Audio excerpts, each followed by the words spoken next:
Hey everyone, it's Nye and welcome to another episode of Nye's Growing Space, the YouTube channel. And today's dose of growth is your significant other cannot read your mind.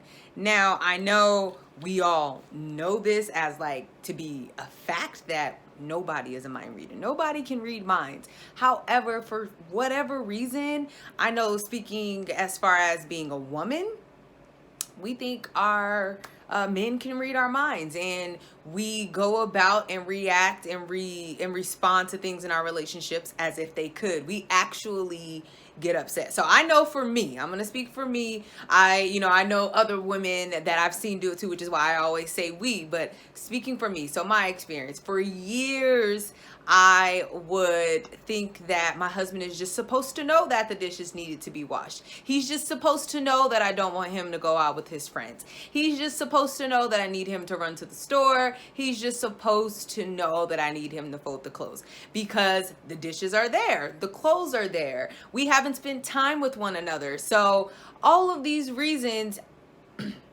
all of these scenarios are things that I didn't communicate to him. These are things that I just thought he was supposed to know. And I would allow these things that I never communicated to him for him to just know them and then respond to them. So these things would give me a complete attitude. I would just have the biggest attitude, just the thoughts continuing to race through my head every single time I, thought of something that justified why I needed to be mad or why he should know these things. It would just cause so many problems. So I just want to talk to the women, and the reason why I say women, because I know for a fact we do this. However, if you are a man or if you're in a same-sex relationship, whatever it is, if the shoe fits, wear it. You know if you do this. It doesn't matter who you are, where you're from. You know that if you're thinking that your significant other is supposed to do something, so you don't say anything, and then you get upset when they don't do it.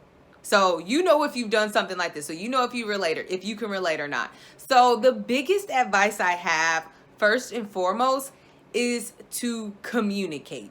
Nobody is a mind reader. Nobody can assume or just know exactly what it is that you need or know what it is that you want. Yes, we're in relationships. I've been in my relationship for over 10 years, and I've been married for almost 5 years.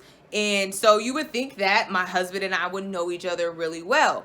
Well, yeah, that is the case. However, that still doesn't mean he could read my mind. I could be thinking about what's for dinner tonight, and he could be thinking about what time the game's coming on. So that goes to show you that just because things need to be done and just because I'm thinking about something or something is on my mind, it doesn't necessarily mean that that's on my husband's mind.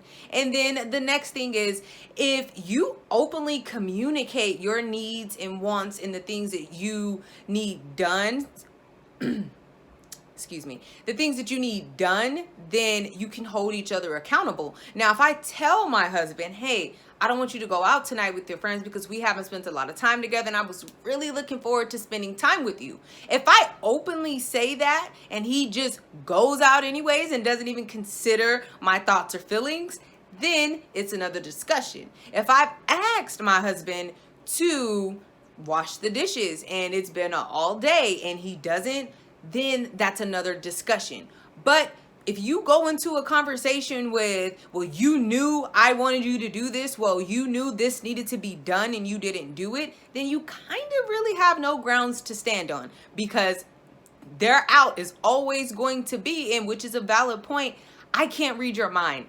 I didn't know that that's what you wanted. Why didn't you say anything? Why didn't you open your mouth? So open your mouths, communicate. Don't assume that just because we've been together for so long or just because it's laying right in front of us or any of those things does not mean that the other person is in the same headspace that you're in, thinking about the same things that you're thinking about. Your significant other cannot read your mind. So I want to know if you do this. I still do this from time to time. I really have to catch myself with doing this and just get out of my head and just openly communicate to my husband what I want done.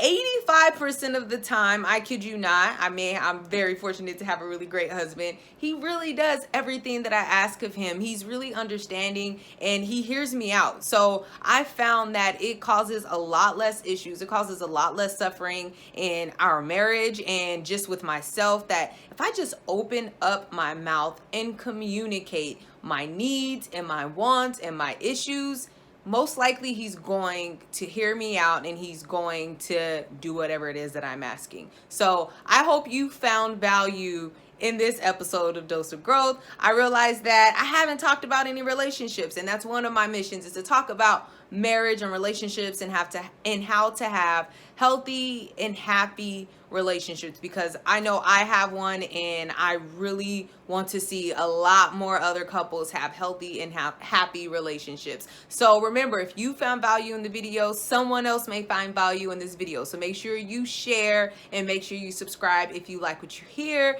And you can also follow me on Twitter, Instagram, and Facebook at Nye's Growing Space. Thank you so much for tuning in. Until next time.